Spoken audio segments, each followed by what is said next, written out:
В рамках 100 дней в сфере автоматизации и упрощения государственных услуг проведен ряд мероприятий. В частности, проводится кампания по бесплатной выдаче ID-паспортов отдельным категориям граждан.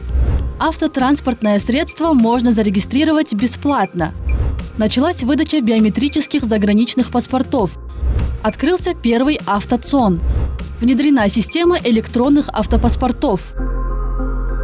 Заработали 7 новых центров обслуживания населения в формате Open Space, в том числе в регионах.